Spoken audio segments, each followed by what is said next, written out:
Hello दोस्तों, मैं doctor Manoj Kumar Singh स्वागत करता हूं आपका प्रतियोगिता भारती यूट्यूब चैनल में। प्रतियोगिता भारती यूट्यूब चैनल वनडे एग्जाम की तैयारी कराता है और इसी सिलसिले में हम आपकी चर्चा करने चल रहे हैं। आज हम लोग हिंदी में पढ़ेंगे, हिंदी व्याकरण में अलंकार। हिंदी व्याकरण में आज हम लोग क्या पढ़ेंगे? अलंकार। अलंकार अलंकार क्या होता है?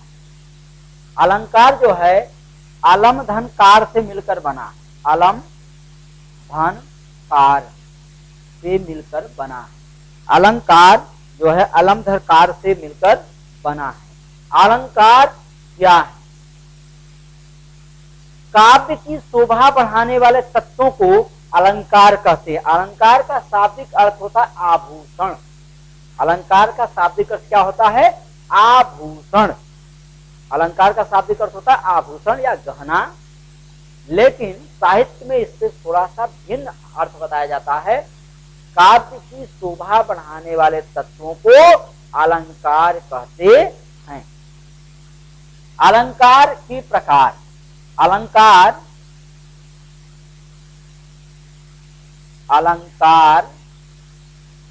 के प्रकार। अलंकार के प्रकार। अलंकार मुख्यतः दो प्रकार के होते हैं।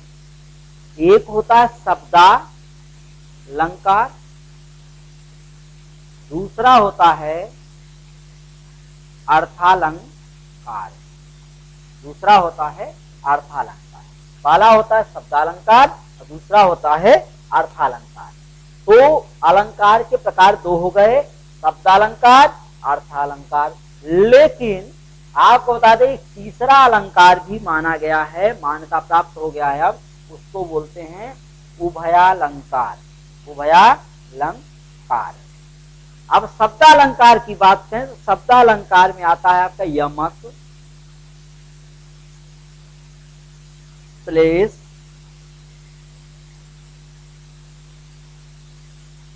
अनुप्रास।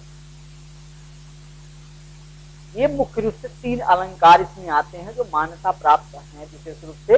और मान्यता प्राप्त तो और भी अलंकार हैं, लेकिन ये जो है शब्दालंकार मुख्य अलंकार हैं जो प्रायः किसी भी एग्जाम में अक्सर पूछे जाते हैं। अर्थालंकार में आपका आता है उपमा, रूपक, उत्प्रेक्षा,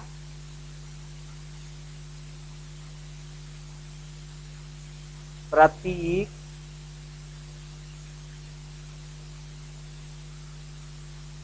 संदेह।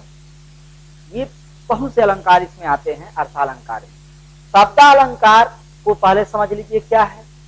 शब्दालंकार से आशय उस अलंकार से है जिसमें शब्दों द्वारा चमत्कार उत्पन्न होता है। जिसमें शब्दों द्वारा चमत्कार उत्पन्न होता है उसको शब्दालंकार बोलते हैं, और जिसमें अर्थों द्वारा चमत्कार उत्पन्न होता है उसे अर्थालंकार बोलते हैं।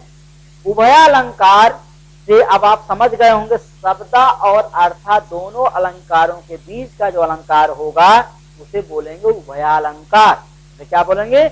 उभयालंकार। जिसमें शब्द अर्थ दोनों से चमत्कार उत्पन्न होगा वह होगा उभयालंकार। आपको बता दें शब्दालंकार, अब इसको हम विस्तार से पढ़ते हैं। शब्दालंकार। शब्दालंकार को पहले समझते हैं कि शब्दालंकार में कौन कौन से अलंकार हैं और उनकी परिभाषाएं क्या क्या हैं, और उसके एक एक उदाहरण भी देखते हैं। तो शब्दालंकार, तो अब यहां पर हम देखते हैं शब्दालंकार। शब्दालंकार। शब्दालंकार। शब्दालंकार ये है, और शब्दालंकार में मैंने बताया था पहला इसका भेद होगा अनुप्रास। अनुप्रास। अनुप्रास अलंकार है। अनुप्रास के 5 भेद होते हैं, तो आपको इसके भेद भी पढ़ने होते हैं। ठीक है, तो अनुप्रास की बात करें, अनुप्रास अलंकार किसको कहते हैं? अनुप्रास किसे कहते हैं? इसकी परिभाषा क्या है? जहां पर शब्दों, जहां पर एक ही वर्ण, जहां पर एक ही वर्ण की आवृत्ति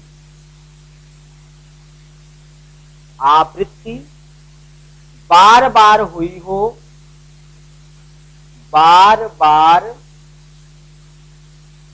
हुई हो, उसके स्वर मिले या न मिले, वहां पर अनुप्रास अलंकार होता है।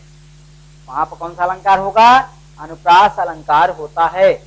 जहां पर एक ही वर्ण की आवृत्ति बार बार हुई हो, उसके स्वर मिले या न मिले, उसके स्वर मिले हों या न मिले हों, वहां पर अनुप्रास अलंकार होता है। वहां पर कौन सा अलंकार होगा? अनुप्रास अलंकार होता है। वहां पर अनुप्रास अलंकार होता है।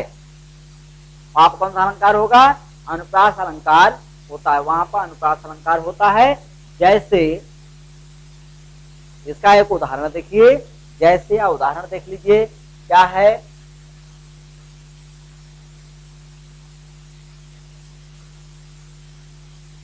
तरन तनुजा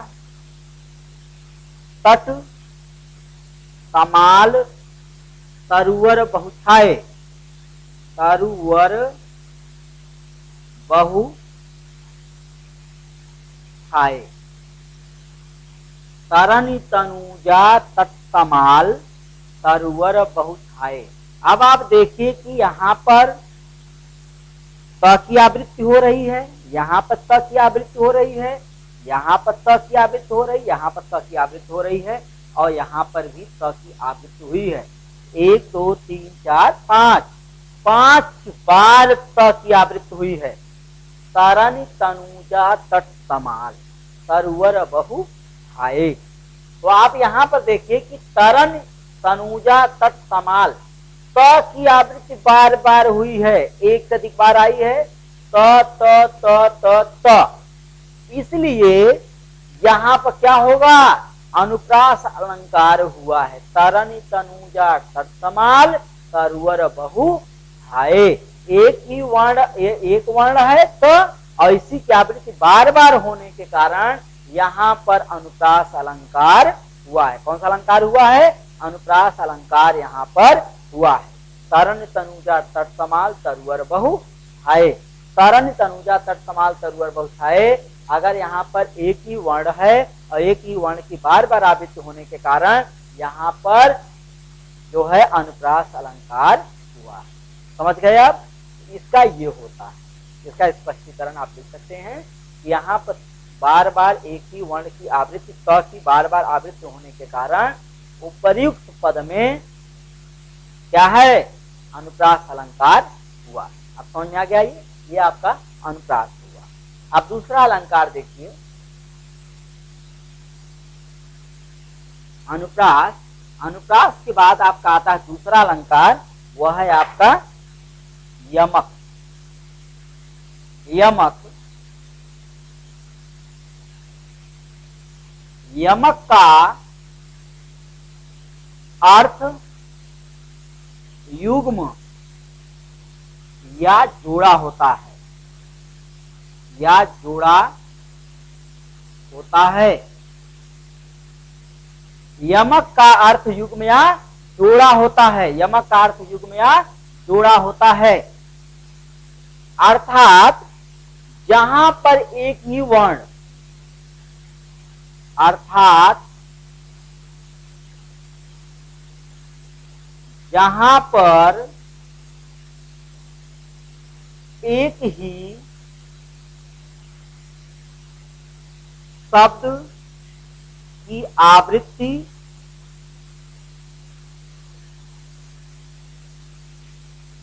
एक या दो, आवृत्ति दो बार हुई हो और उसके अर्थ अलग अलग हों, उसके अर्थ अलग अलग हों, वहां पर यमक अलंकार होता है। यमक अलंकार होता है। वहां कौन सा अलंकार होगा? यमक अलंकार होगा। जहां यमक अर्थ युग्म या जोड़ा होता है, अर्थात जहां पर एक ही शब्द की आवृत्ति 2 बार हुई हो और उसके अर्थ अलग अलग हो, वहां पर यमक अलंकार होता है। क्या कौन सा अलंकार होगा? यमक अलंकार होगा। जैसे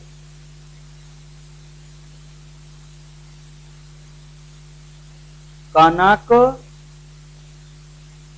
कनक, तय, सौगुनी, मादकता अधिकाय, मादकता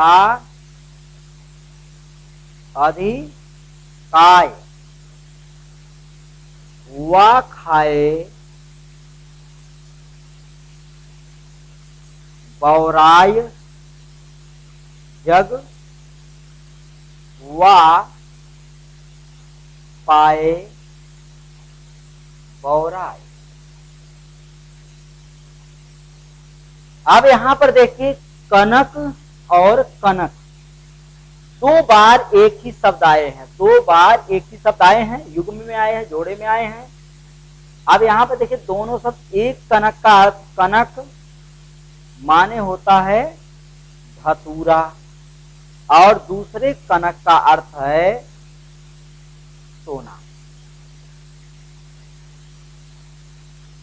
तो अगर कनक, कनक से सौगुनी, उस कनक से दूसरा कनक ज्यादा नशीला है, वह खाए बौराए जग, पाला धतूरा को खाने से आदमी पागल होता है, लेकिन सोना इतना ज्यादा नशीला होता है कि जिस व्यक्ति को अधिक सोना मिल जाए वह अपने आप पागल हो जाता है।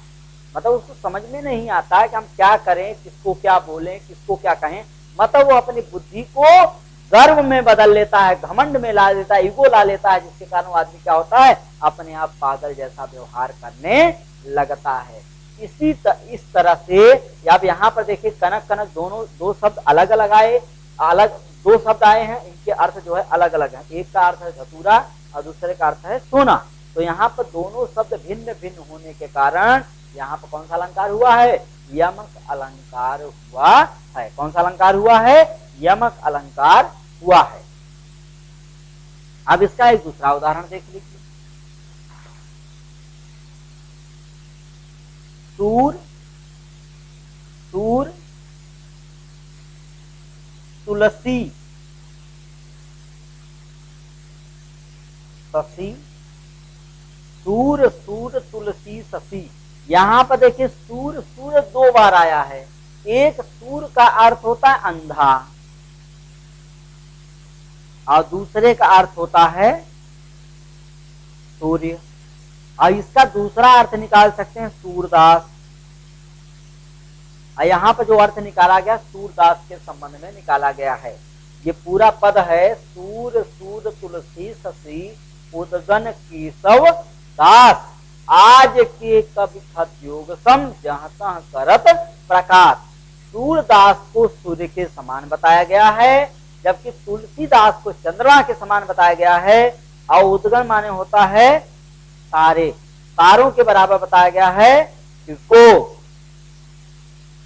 केशवदास को। और आज के जो आपके जो कवि हैं, वर्तमान कवि है, वो किसके समान है? तारों, जुगनू के समान है। किसके समान? खद्योग माने जुगनू, जुगनू के समान है।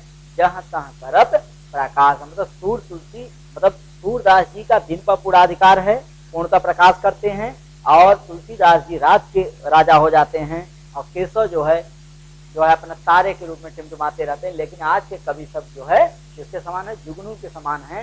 रात में निकलते हैं, जहां जले टिमटिमाते हुए वहां जल दिए, इसके बाद बंद हो गए, उस तरह से काम है। ये जो है कहा गया है सूरदास की प्रशंसा में। क्या कहा गया है? सूरदास की प्रशंसा में कहा गया है। सूर तुलसी उदगन केशव दास, आज के कब खद्योग सब जहाँ तक करत प्रकाश। इसमें एक सूर का अर्थ होता है सूरदास और दूसरे सूर्य का अर्थ होता है सूर्य, अर्थात सूर्यदास सूर्य के समान हैं। अर्थात यहाँ पर एक ही शब्द दो बार आया, दोनों के अर्थ अलग अलग हैं। समझ गए? इस तरह से इस तरह से यहाँ भी यमक अलंकार हुआ। अब अगला अलंकार आपका है श्लेष। कौन सा अलंकार है? श्लेष।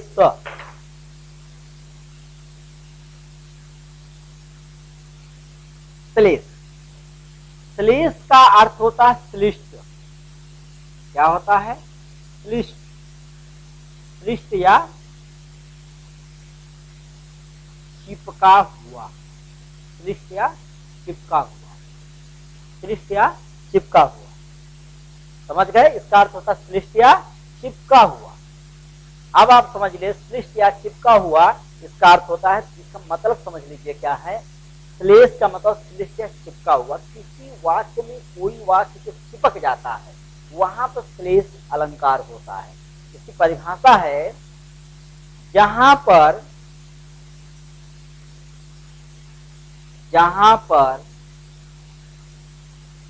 कोई भी शब्द एक, दो या दो से अधिक बार आया हो, अधिक बार आया हो और उसके अर्थ अलग अलग श्लिष्ट हो, श्लिष्ट हो, वहां पर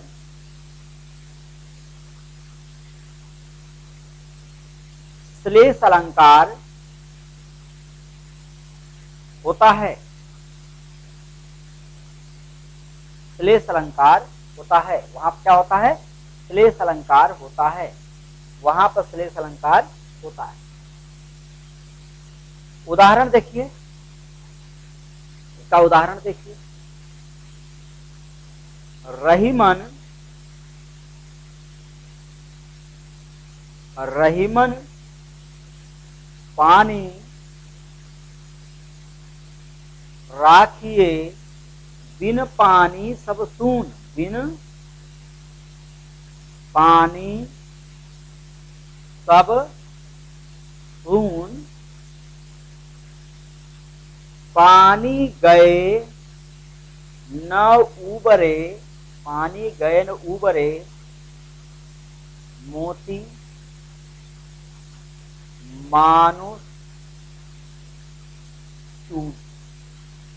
अब आप देखिए पहली लाइन जो है इसमें श्लेष अलंकार नहीं है, पहली लाइन में श्लेष अलंकार नहीं है, जबकि दूसरी लाइन में है।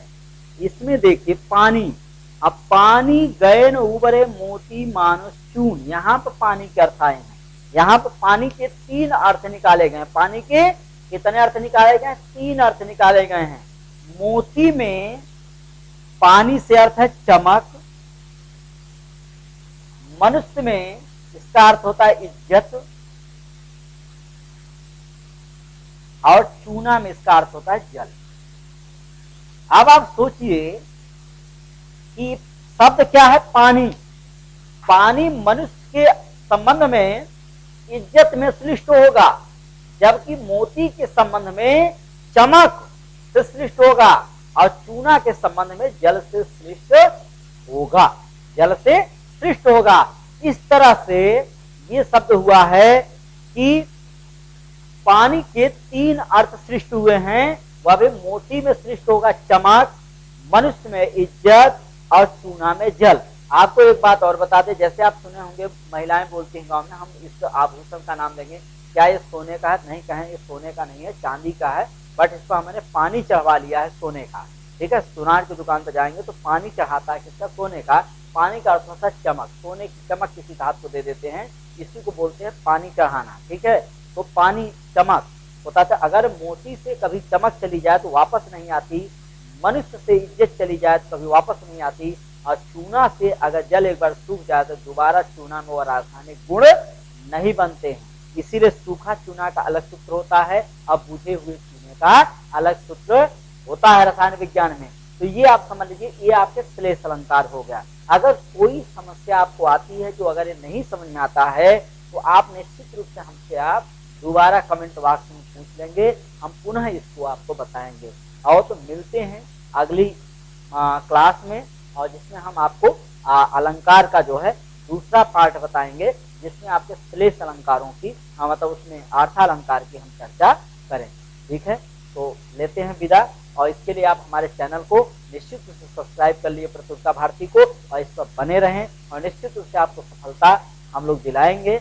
और इसी सफलता की शुभकामनाओं के साथ हम आपसे विदा लेते हैं और मिलते हैं अगली क्लास।